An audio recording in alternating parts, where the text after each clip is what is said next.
Senhor presidente, deputado Arthur Lira, eu estou tirando a máscara porque já estou vacinado e estamos em distanciamento social.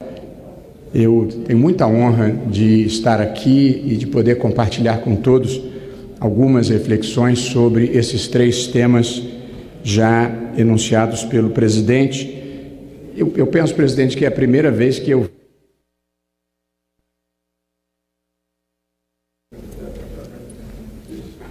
Alô? E, portanto, reitero aqui o meu prazer e a minha honra. Gostaria de dizer que eu estou na tribuna que me foi assinalada. Eu não sou nem da situação, nem da oposição, para deixar isso claro. E faço uma nota que considero importante aos muitos amigos que tinha aqui, de pesar pelo falecimento do servidor Mozar Viana Paiva, que prestou 40 anos de serviços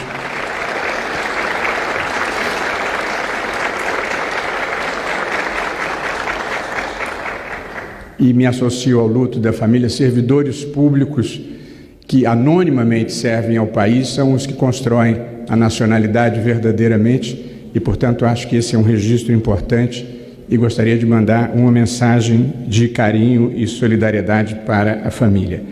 E cumprimento também, presidente, aos presidentes das comissões que me fizeram um honroso convite, deputado Luiz Tibé, deputada Renata Abreu, da comissão da PEC 12511, o deputado Paulo Eduardo Martins, que tive o prazer de receber em meu gabinete, o deputado Felipe Barros, e da Comissão de Ciência e Tecnologia, os deputados Aliel Machado e Paulo Ganimi, e cumprimento também os integrantes do grupo de trabalho destinados a elaborar estudos da reforma da legislação eleitoral, com quem tenho tido o prazer de conversar, deputada Margarete Coelho e o deputado Jonathan Jesus.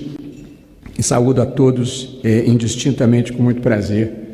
E passo então ao debate, atendendo, presidente, as sugestões que recebi, e talvez por ser o tema que mais tem mobilizado nesse momento, eu começo pela questão do voto impresso, que é um tema importante e que tem prazo fatal para discussão. Cumprimento também muito especialmente a deputada Bia Kicis, que eu sei que é a defensora da ideia. Peço todas as vênias por defender ponto de vista diferente, mas aqui é o lugar mesmo para esse debate, que é a Câmara dos Deputados. Eu apenas esclareço, e talvez nem precisasse, eu sou um ator institucional, eu não sou um ator político. As escolhas políticas competem ao Congresso Nacional. O meu papel é interpretar a Constituição, as leis, seguir as decisões do Supremo Tribunal Federal. Mas eu gosto de participar do debate público de aprimoramento das instituições. Ninguém vai ter vestígio das minhas opções políticas. Eu não participo do varejo político, mas da preocupação com as instituições. E, portanto, começo pelo o nosso tema, que é a questão do voto impresso. O Tribunal Superior Eleitoral cumpre a Constituição e as leis tal como interpretadas pelo Supremo. E o fato é que hoje em dia no Brasil não há voto impresso. Portanto, não é um ato de vontade do Tribunal Superior Eleitoral, é uma simples aplicação da legislação. E ainda para deixar também claro, eu sou presidente do TSE, eu não sou candidato a nada, não tenho nenhum interesse pessoal nessa discussão, apenas um interesse institucional. Aliás, eu sou muito grato à vida que me proporcionou o privilégio de poder servir ao Brasil sem nenhum outro interesse que não seja fazer o melhor para o país, sendo que a vida comporta, evidentemente, múltiplos pontos de observação. Eu vou procurar demonstrar aos senhores por que eu e todos os presidentes que me antecederam no Tribunal Superior Eleitoral achamos que o nosso processo eleitoral eletrônico é seguro, transparente e, sobretudo, ele é auditável. E, portanto, passo a item por item. Sou eu mesmo que vou passar aqui? Eu passo. Pronto.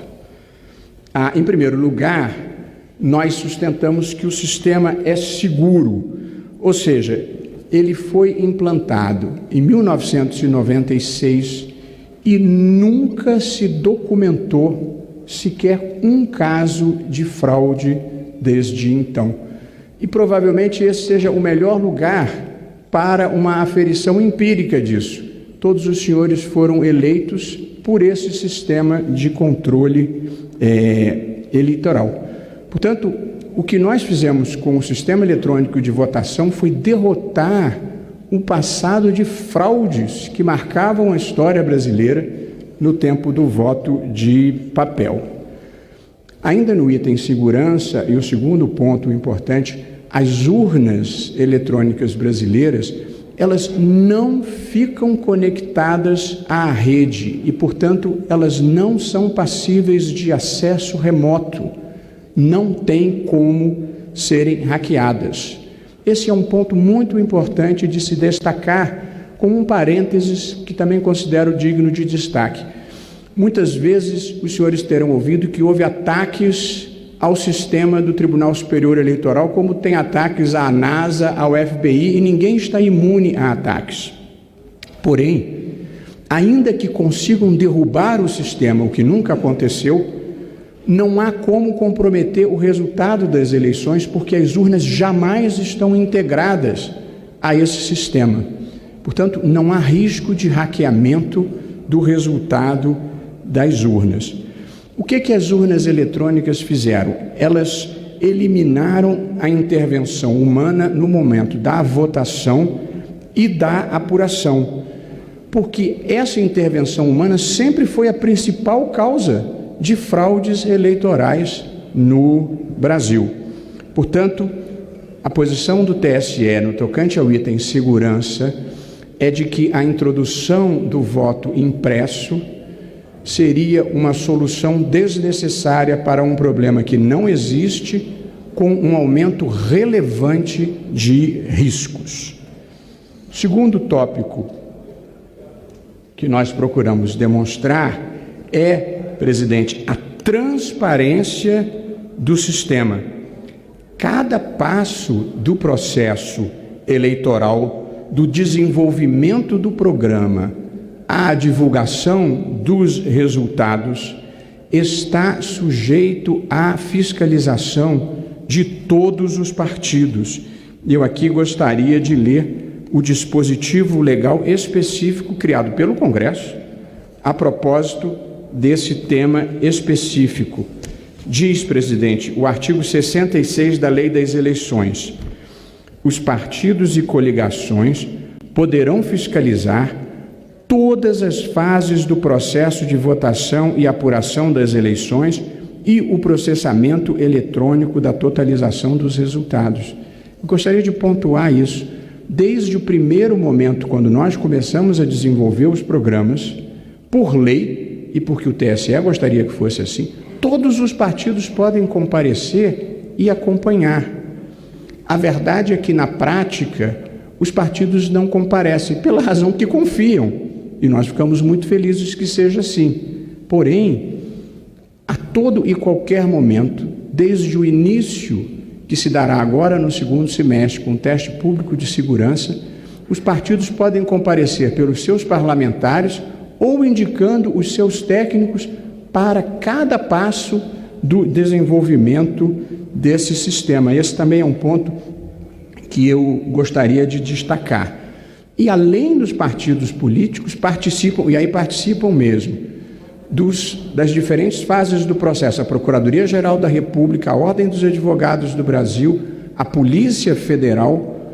Portanto, o sistema é totalmente transparente na medida em que ele é aberto para quem quiser. E agora, nesse momento, nós estamos constituindo internamente no TSE uma comissão de transparência das eleições com representantes da sociedade civil, com representantes de instituições públicas, com representantes do Congresso e com representantes de universidades, para ficarem lá dentro desde o início do desenvolvimento do programa.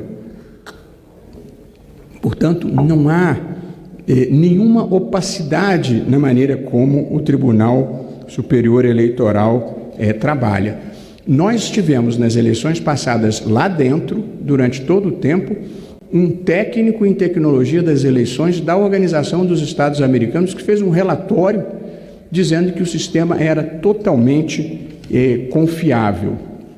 Portanto, nós não temos um problema de transparência e queríamos aqui reiterar que os partidos são todos bem-vindos no Tribunal Superior Eleitoral para acompanhar cada passo desse processo. Eu gosto de brincar, apesar da seriedade do caso e do ambiente. Fomos presidentes do Tribunal Superior Eleitoral. Eu, anteriormente a mim, a ministra Rosa Weber, o ministro Luiz Fux, o ministro Gilmar Mendes, o ministro Dias Toffoli, a ministra Carmen Lúcia e o ministro Ricardo Lewandowski. Ainda que houvesse qualquer intenção de fraude, o que seria impensável nessas pessoas, não haveria consenso. Portanto, essa é uma possibilidade que verdadeiramente não acontece no Tribunal Superior Eleitoral. E, por fim, presidente, nesse tópico, eu gostaria de enfatizar a questão da auditabilidade do sistema. São tantas as etapas de auditoria que chega a ser até aborrecido eu listar todas elas. Portanto, eu vou ser muito breve e depois posso explicitar se algum dos eminentes parlamentares desejar. Nós temos o teste público de segurança que funciona assim: a urna é entregue fisicamente a um conjunto de entidades que podem incluir os partidos, a Polícia Federal, a universidade, e nós entregamos a urna e tentem violar o sistema. Depois desse teste público de segurança, nós consertamos as eventuais falhas que sejam identificadas. E aí vem a fase seguinte, que é a abertura do programa, em que, de novo, nós convidamos todos os partidos para mandarem os seus técnicos e examinarem o programa, inclusive o que se chama código-fonte. Não tem segredo, não tem mistério, é só ir lá e acompanhar. Portanto, esse é o segundo momento de auditoria. Depois que todo mundo está satisfeito com os programas, vem o que se chama assinatura digital, em que eu assino, o presidente do TSE assina, o Procurador-Geral da República assina, o presidente da OAB assina e os representantes dos partidos que tenham comparecido assinam. E em seguida vem um procedimento que se chama lacração, que é a blindagem desse programa assinado. A lacração significa que esse programa não vai rodar se ele sofrer qualquer tipo de adulteração. Não há esse risco. Esse programa é enviado aos estados, onde os TREs inseminam o programa em cada uma das urnas, também em sessão pública, na qual se pode verificar que aquele programa que está sendo inserido é o mesmo que foi aprovado e assinado aqui, porque se não fosse ele não roda na urna. Depois da inseminação nas urnas, as urnas são encaminhadas para as sessões eleitorais e os senhores todos foram eleitos e sabem, é impressa uma primeira página que se chama zerésima, um extrato, para demonstrar que não há nenhum voto dentro daquela urna. Em seguida, vem a votação e no final do dia, às 17 horas, nós imprimimos um novo boletim, a urna imprime, chamado Boletim da Urna, em que todo mundo já tem o resultado. Esse boletim é distribuído aos candidatos que estejam presentes, aos fiscais, é afixado na sessão e é colocado na internet. Esse é o resultado da eleição brasileira, é o que sai do boletim da urna. Apenas para fins de totalização, esses dados são enviados ao TSE, que faz a conta aqui, porque são quase 6 mil municípios e, portanto, nós fazemos a conta centralizadamente aqui. Mas qualquer candidato e qualquer cidadão já tem os boletins de urna impressos na internet, inclusive, para conferir se o resultado que o TSE divulgou corresponde aos boletins de urna. Portanto, a preocupação de que pudesse haver um tipo de interferência na remessa desses dados ao TSE, o que não é possível, porque é feito por uma rede privada criptografada, ainda que se mexesse aqui, o candidato já tem o boletim da urna. Portanto, também nesse item é impossível haver qualquer tipo de manipulação. No dia das eleições, tem um teste de integridade em que urnas sorteadas aleatoriamente são auditadas e tem o registro digital do voto, que é um arquivo que fica dentro da urna, que é a versão digital da velha urna eletrônica, que tem todos os votos sem a identificação, evidentemente, do eleitor. Portanto, nós temos cerca de 10 itens de auditoria, todos abertos à fiscalização dos partidos. Esse é um ponto muito importante, porque há uma percepção de que as urnas não são auditáveis, elas são auditáveis muitas vezes. Esse é um ponto que eu gostaria de destacar. Portanto, eu procurei demonstrar, presidente, que o sistema é um sistema seguro, transparente e auditável.